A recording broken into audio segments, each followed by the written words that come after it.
YSR Congress party SC విభాగం కార్యవర్గ సమావేశంలో కడప వైఎస్ఆర్సీపీ జిల్లా అధ్యక్షులు పి రవీంద్రనాథ్ రెడ్డి ముఖ్య అతిథిగా, రాష్ట్ర ఎస్సీ విభాగం అధ్యక్షులు సుధాకర్ బాబు, ఎమ్మెల్యే డాక్టర్ సుధా, రాష్ట్ర విద్యార్థి విభాగం ప్రధాన కార్యదర్శి దేవసాని ఆదిత్యారెడ్డి, మాజీ డిప్యూటీ సీఎం అమ్జద్ బాషా, కడప జిల్లా ఎస్సీ విభాగం అధ్యక్షుడు సింగమాల వెంకటేశ్వరరావు సమావేశంలో రాష్ట్ర విద్యార్థి విభాగం ప్రధాన కార్యదర్శి దేవసాని ఆదిత్యారెడ్డి మాట్లాడుతూ మాజీ ముఖ్యమంత్రి వైఎస్ జగన్మోహన్ రెడ్డి దళితుల పక్షాన ఎల్లప్పుడూ నిలబడ్డారు. ఆయన పాలనలో దళితుల అభ్యున్నతికి అనేక సంక్షేమ పథకాలు అమలయ్యాయి. గృహాలు, పింఛన్లు, విద్యార్థులకు స్కాలర్షిప్లు, జగనన్న విద్యా దీవెన, వసతి దీవెన వంటి పథకాల ద్వారా పేద దళిత కుటుంబాలను ఆర్థికంగా ఆదుకున్నారు. ఉద్యోగాల 50% రిజర్వేషన్ కల్పించి వాలంటీర్ స్థాయి నుండి హోంమంత్రి స్థాయి వరకు ఎస్సీ, ఎస్టీ, మైనార్టీ వర్గాలకు ప్రాధాన్యత ఇచ్చిన ఘనత జగన్మోహన్ రెడ్డిదే అన్నారు. ఒక దళితుడైన బాబురావును రాజ్యసభకు పంపిన గౌరవం, 200 అడుగుల అంబేద్కర్ విగ్రహాన్ని నిర్మించి దళిత సమాజానికి గౌరవం తీసుకొచ్చిన ఘనత కూడా ఆయనదే. డీబీటీ విధానం ద్వారా ఒక్క ఎస్సీ వర్గానికి 9,154 కోట్ల రూపాయల ఆర్థిక సాయం అందించిన ఘనత ఆయనదే అన్నారు. ఆయన దళితుల పట్ల చూపిన అంకిత భావానికి ఉదాహరణ జగనన్న కాలనీల ద్వారా సమానత్వాన్ని పెంపొందించి ప్రతి పేద కుటుంబానికి తలదించుకునే ఇల్లు అందించారన్నారు.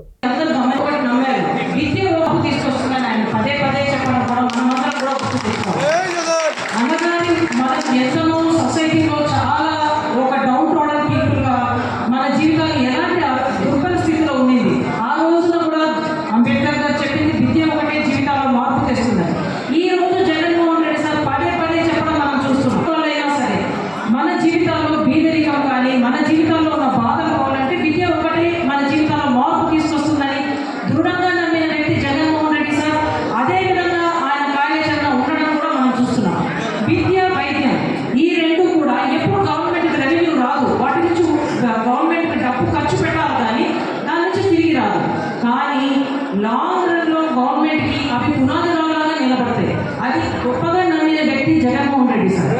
ఆయన 1 నిమిషం అన్న 2 నిమిషాలు జగన్మోహన్ రెడ్డి సార్ పరిపాలన గమనిస్తే ఆయన హ్యూమన్ రిసోర్సెస్ మీద, మానవ వనరుల మీద ఆయన ఇన్వెస్ట్ చేశారు. వీటి మీద రిటర్న్స్ ఎప్పుడు తొందరగా ఈ రోజు డబ్బు పెట్టాము, ఒక కంపెనీ పెట్టినాము డబ్బులు వస్తాయి అన్నట్టు ఉండదు. మన విద్యార్థులు కానీ వీళ్ళందరూ కూడా జీవితాలు మారినప్పుడు లాంగ్ రన్ లో సొసైటీ ఇంప్రూవ్ అవుతుంది. ఈ రోజు ముఖ్యంగా నేను మీ అందరికీ చెప్పదలుచుకున్నది ఏంటంటే, ఈ ప్రభుత్వం టీడీపీ వాళ్ళు వీళ్ళందరూ కూడా ఏమంటుంటారు, జగన్మోహన్ రెడ్డి సార్ సప్లై నిధుల్ని మళ్లించారు, ఇవన్నీ కూడా చెప్తారు. 14 నుంచి 19 వరకు టీడీపీ గవర్నమెంట్ 33,000 కోట్లు మాత్రమే కేటాయిస్తే ఎస్సీ వెల్ఫేర్కి, జగనన్న ప్రభుత్వం 49,100 ఏ విధంగా అంటారా? ఇప్పుడు మనం గమనిస్తే చేయుత అనే ఒక కార్యక్రమం జగనన్న నడిపినారు. 4 సంవత్సరాలకు గాను 75,000 ప్రతి ఎస్సీ, ఎస్టీ, బీసీ మహిళలకు ఇచ్చారు. ఈ 5 ఎలక్షన్లు కూడా బద్వేల్ ప్రజలు కేవలం వైఎస్ జగన్మోహన్ రెడ్డి గారి మీద ఉన్న నమ్మకంతో ఆయన పార్టీని గెలిపిస్తూ వచ్చారు. దాదాపు ఈ 5 ఏళ్లలో మా నాన్నగారు ఎమ్మెల్సీ గోవింద్ రెడ్డి గారు ఈ జగన్మోహన్ రెడ్డి గారి ఆదేశాల మేరకు అక్కడ ఉన్నా కానీ బద్వేల్ ప్రజలు కేవలం వైఎస్ఆర్ కుటుంబాన్ని మాత్రమే నమ్ముకొని ఉన్నారు. కాబట్టి నేను చెప్పగలిగింది ఏంటంటే, ఈ 5 సార్లు ఎస్సీ కమ్యూనిటీ కేవలం వైఎస్ఆర్ కుటుంబాన్ని మాత్రమే నమ్ముకొని ఉన్నారు. కాబట్టి రానున్న రోజులు కూడా మీరు వైఎస్ జగన్మోహన్ రెడ్డి గారికి మద్దతు ఇవ్వాలని ఈ సభాముఖంగా తెలియజేస్తున్నాను.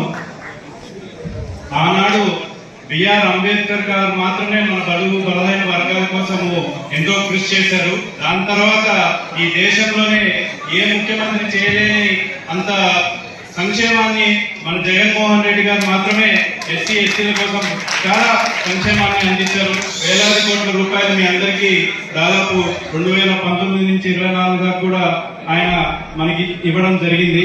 కాబట్టి రేపొద్దున జరగబోయే లోకల్ బాడీ ఎలక్షన్ కానీ, రేపొద్దున 29 ఎలక్షన్లో కానీ తప్పకుండా మీ మద్దతు జగన్మోహన్ రెడ్డి గారికి చెప్పి, ఈ 40 ఏళ్ల ఇండస్ట్రీ ఉండే ఈ చంద్రబాబు నాయుడు గారికి తప్పకుండా మీరందరూ బుద్ధి చెప్పాలని ఈ సభాముఖంగా తెలియజేస్తూ సెలవు తీసుకుంటున్నాను.